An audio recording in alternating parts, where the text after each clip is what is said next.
샬롬 류 선생의 구속사 천국열차 유도순 목사님의 신구약 성경 파노라마를 낭독하는 시간입니다.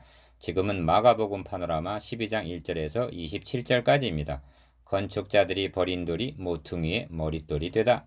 요절은 10절에서 11절 너희가 성경에 건축자들의 버린 돌이 모퉁이의 머릿돌이 되었나니 이것은 주로 말미암아 된 것이요 우리 눈에 기이하도다 함을 읽어보지도 못하였느냐 하시니라. 12장 첫째 문단의 중심점은 1절에서 12절, 1절에서 27절 건축자들이 버린 돌이 모퉁이의 머릿돌이 되었다는 데 있습니다. 이는 악한 농부의 비유의 결론으로 하신 말씀인데 이 비유는 실로 구약 시대를 한마디로 요약한 말씀이라 할 수가 있습니다. 도표를 보시면 건축자들이 버린 돌이 모퉁이의 머릿돌이 되었다는 말씀을 중심으로 1. 대제사장 서기관 장로들에게 11장 27절 악한 농부의 비유를 말씀하시는데 2. 세를 받으러 보낸 종들을 능욕했다는 것입니다. 3. 마지막으로 아들을 보내며 공경하라 하였더니 4. 상속자니 죽이고 유업을 차지하자 했으니 5. 포도원 주인이 어떻게 하겠느냐 하시면서 건축자들이 버린 돌이 모퉁이의 머릿돌이 되었다 하십니다. 6. 바리새인과 헤롯 땅이 가이사에게 세를 바치는 문제로 도발해 오는 것을 7. 물리치시고 8. 사두개인들이 부활 문제로 도발하는 것을 9. 물리치시는 내용입니다.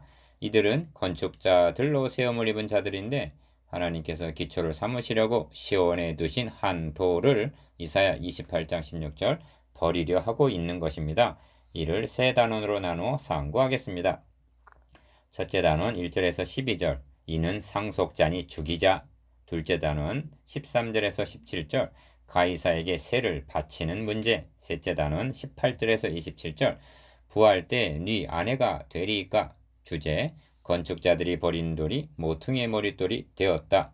기억 이 말씀은 시편 118편 22절에서 23절까지 인용인데 주님께서 예루살렘 성에 입성하실 때 백성들이 호산나 즉 여호와여 구하옵나니 이제 구원하소서 한 11장 9절의 말씀과 함께 나오는 메시아 예언으로 그리스도가 자기 백성들에게 버림을 당할 것을 예언한 시입니다. 니은 그리스도를 돌로 상징하는 말씀은 많이 있습니다. 신령한 반석으로부터 마셨음에 그 반석은 곧 그리스도시라. 고린도전서 10장 4절 자기를 구원하신 반석을 경홀히 여기었도다 합니다. 신명기 32장 15절 보라 내가 한 돌을 시온에 두어 기초를 삼았노니 곧 시험한 돌이요 귀하고 견고한 기초 돌이라. 그것을 믿는 자는 급절하게 되지 아니하리라. 이사야 28장 16절 그러나 이스라엘 두 집에는 거치는 돌 걸리는 반석이 되실 것이며 합니다. 이사야 8장 14절 디귿 이스라엘을 건축자에 비유한 것은 하나님의 나라 건설에 쓰시기 위해서 택하신 자들이기 때문입니다. 성경은 모세를 가리켜 하나님의 온 집의 사환이라 합니다. 히브리서 3장 5절 그들이 버린 돌을 하나님께서 가장 요긴한 모퉁이의 머릿돌이 되게 하셨다는 것입니다. 이는 하나님으로 말미암아 된 것이요 우리 눈에 기이하도다 합니다. 11절 이 예언이 성취될 날이 이른 것입니다. 리을 이 말씀은 공간복음이 다 언급하고 있는 마태복음 21장 42절, 마가복음 12장 10절, 누가복음 20장 17절 중요한 말씀이요.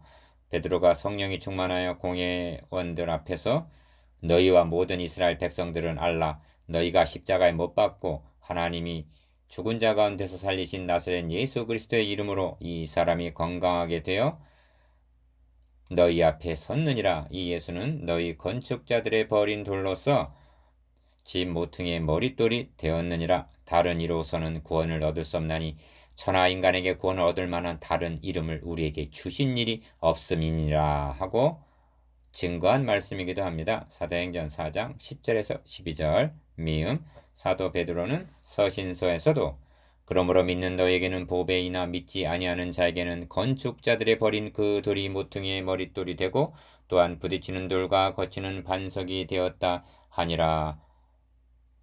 베드로전서 2장 7절에서 8절라고 증거하고 있는데 주님은 이 예언을 읽어보지 못했느냐 하고 저들의 전곡을 찌르시는 것입니다. 첫째 단원 1절에서 12절 이는 상속자니 죽이자. 1. 예수께서 비유로 저에게 말씀하시되 한 사람이 포도원을 만들고 산울로 두르고 즙자는 구유자리를 파고 망대를 짓고 농부들에게 새로 주고 타국에 갔더니 1절 기억. 이 비유를 누구에게 하신 말씀인가? 문맥을 따라 올라가면 무슨 권세로 이런 일을 하느냐 한 대제사장 서기관 장로들 즉 공예원들에게 하신 말씀임을 유념하시기 바랍니다. 이 때가 이름에 농부들에게 포도원 소출 얼마를 받으려고 한 종을 보내니 2절 기억.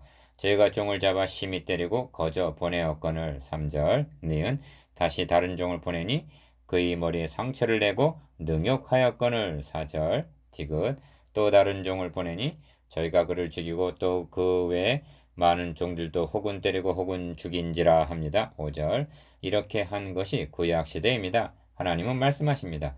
너희 열조가 애굽 땅에서 나온 날부터 오늘까지 내가 내 종 선지자들을 너에게 보내었으되 부지런히 보내었으나 너희가 청종치 아니하고 귀를 기울이지 아니하고 목을 굳게 하여 너희 열조보다 악을 더 행하였느니라.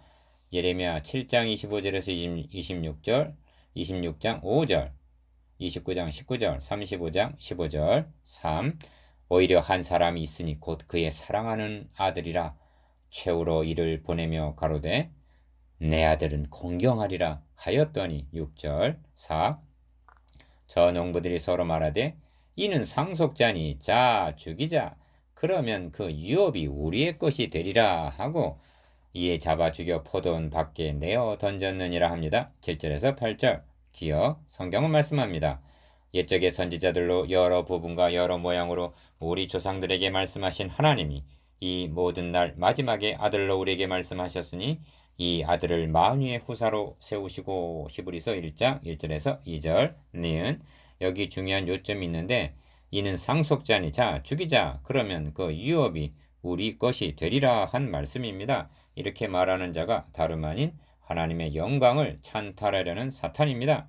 대적자는 예루살렘이 바벨론에 의하여 멸망을 당하자 아 좋다 만민의 문이 깨어져서 내게로 돌아왔도다 하고 말합니다. 에스겔 26장 2절 5. 포도원 주인이 어떻게 하겠느냐 와서 그 농부들을 진멸하고 포도원을 다른 사람들에게 주리라 9절 기억 여기까지는 비유로 하신 말씀이나 결론에 이르러 너희가 성경의 건축자들의 버린 돌이 모퉁이의 머릿돌이 되었나니 이것은 주로 말미암아 된 것이요 우리 눈에 기이하도다 하므로 읽어보지도 못하였느냐 하고 10절에서 11절 기록된 예언의 말씀을 들어서 저들의 잘못을 지적하십니다. 기억 저희가 예수의 이 비유는 자기들을 가리켜 말씀하신 줄을 알고 잡고자 하되 무리를 두려워하여 예수를 버려두고 가니라 12절 이는 단념이 아니라 더 큰 음모를 꾸미기 위해서 일시 후퇴한 것입니다. 둘째 단원 13절에서 17절 가이사에게 세를 바치는 문제 6. 저희가 예수의 말씀을 책잡으려 하여 바리새인과 헤롯 땅 중에서 사람을 보내매 13절 기억 첫째 단어는 잡고자 하되 무리를 두려워하여 예수를 버려두고 가니라 하고 12절 하반절 마쳤는데 바리새인과 헤롯 땅이 합세하여 음모를 꾸며가지고 공격해 온 것입니다. 본래 바리새인과 헤롯 땅은 뜻을 같이 할 수 없는 자들입니다. 왜냐하면 바리새인들은 민족주의자들이고 헤롯 땅은 반대로 친 로마적인 자들이기 때문입니다. 니은 이는 주님께서 말씀하신 악한 농부의 비유에 대한 1절에서 12절 반격이라 할 수가 있습니다. 와서 가로되 선생님이여 우리가 아노니 당신은 참되시고 아무라도 꺼리는 일이 없으시니 이는 사람을 외모로 보지 않고 오직 참으로써 하나님의 도를 가르침이니이다 하고 14절 상반절 유인을 합니다. 왜냐하면 이렇게 해서 자신들이 던지는 올무에 걸리게 하려는 계획입니다. 디귿 그리고 하는 질문이 카이사에게 세를 바치는 것이 가하니까 불가하니까 합니다. 14절 하반절 책 잡으려고 바리새인과 헤롯 땅이 왔다는 점을 13절 유념해야만 합니다. 저들이 제기한 문제는 민감한 사안이면서도 대답 여에 따라 화약고에 불을 지르듯 하는 질문이었던 것입니다. 바치라 하면 바리새인들이 백성들 앞에서 매국노로 몰아서 매도할 것이고 바치지 말라 하면 헤롯 땅이 가이사를 반역하는 자로 몰아 정치범으로 처형하려는 것입니다. 실로 진퇴양난입니다. 리을 저들은 계속해서 우리가 바치리까 말리까 하고 압박을 가합니다. 7. 예수께서 그 외식함을 하시고 이루시되 어찌하여 나를 시험하느냐 데나리온 하나를 가져다가 내게 보이라 하시니 가져왔거늘 예수께서 가라사대 이 화상과 이 글이 네 것이냐 기어 가로되 가이사의 것이니이다. 니은 이에 예수께서 가라사대 가이사의 것은 가이사에게 하나님의 것은 하나님께 바치라 하시니 저희가 예수께 대하여 심히 귀히 여기더라. 15절에서 17절 심히 귀히 여겼다는 것은 당황하게 놀랐다는 뜻입니다. 바리새인들과 헤롯 땅의 연합군은 패퇴하고 만 것입니다. 셋째 단원 18절에서 27절 부활 때 네 아내가 되리이까. 8.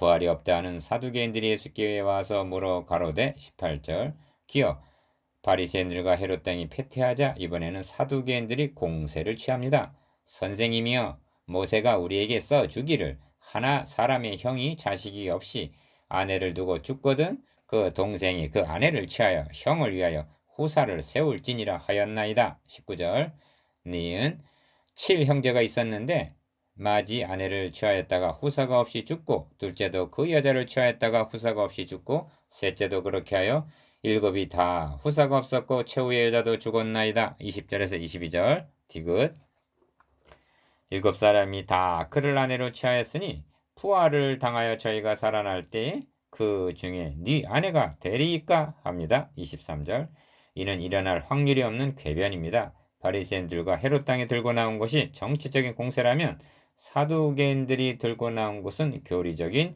문제입니다. 어찌 교리적인 문제를 들고 나왔는가? 성경을 들어서 매장하려는 것입니다. 9.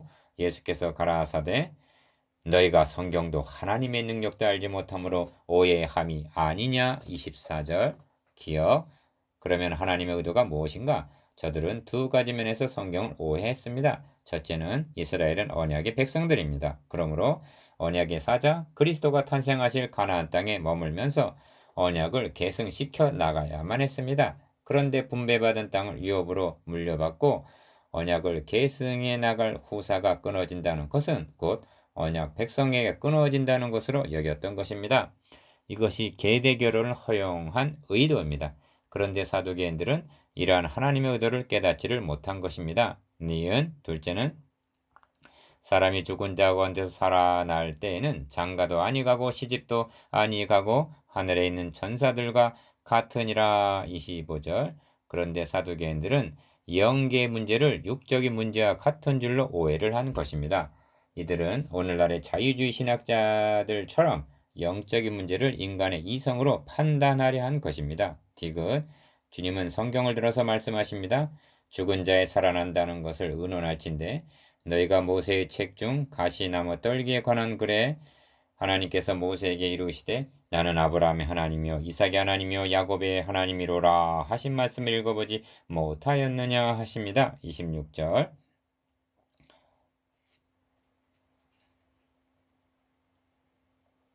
가시나무 떨기에 관한 글이란 출애굽기 3장을 가리키는데 하나님은 모세에게 나는 아브라함의 하나님이요 이삭의 하나님이요 야곱의 하나님이로라 하셨습니다. 출애굽기 3장 6절 이 말씀은 나는 아브라함 이삭 야곱에게 세워주신 언약의 하나님이라는 뜻입니다.